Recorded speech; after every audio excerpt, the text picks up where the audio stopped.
So after much messing around, I wanted to show what's been going on with the Acorn Archimedes A3010 reproduction. This is the first attempt.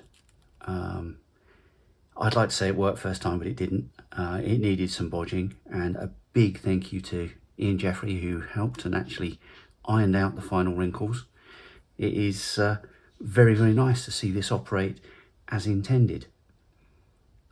You'll have to excuse the mess. I have been extracting big chips from another board, he says, dropping them all over the desk, so that I actually have the parts I need to populate the next generation, which after a very protracted delay looks like this, which is rather stunning in purple and gold. It should bring some very much desired upgrades to the basic platform. For those that don't know, Acorn produced two different versions of the A3000 and something machines. The A3010 aimed at home users with 2 joystick ports, and the A3020 aimed at more educational and business with a Ethernet port and an IDE port. Squeezing an Ethernet port onto this board and keeping it in the same case can be done.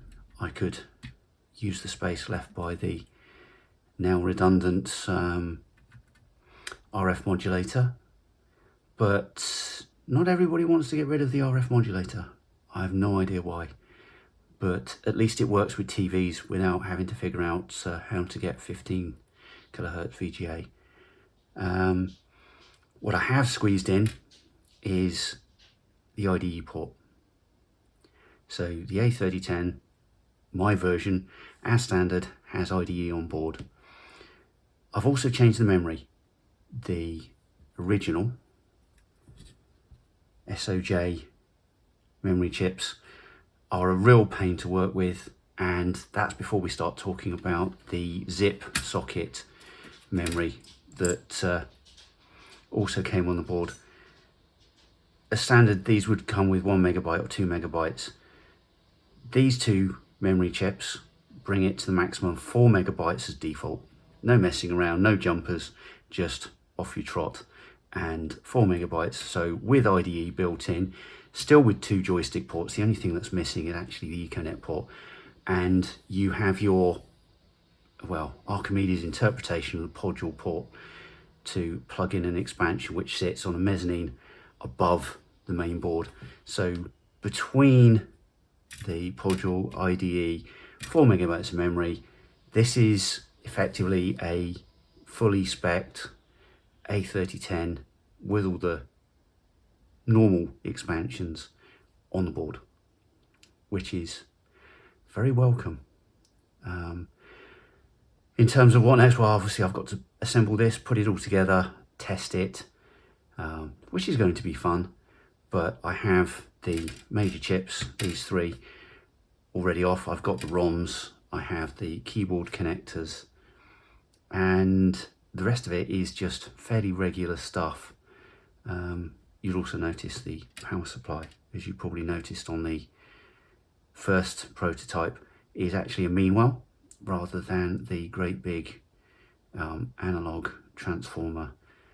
Yeah, that's unobtainable for practical purposes, and a Meanwell RPT60B does the job at a very reasonable price, is a lot smaller and lighter, not to mention more efficient, and what more could you ask for? One point to note is the fuse is now on the low voltage side, not the high voltage side. It turns out Meanwells spike massively when they power on, blowing the fuse instantly. Yeah, ask me how I know. Putting it on the low voltage side still provides the same protection to the board. Obviously doesn't protect the power supply itself, but that isn't that expensive, and frankly they're very reliable. And if anything was to cause it to short, it's going to be on this side anyway. So hopefully, fingers crossed, that's all it needs. So the next time you see this, it should be fully built. Honest.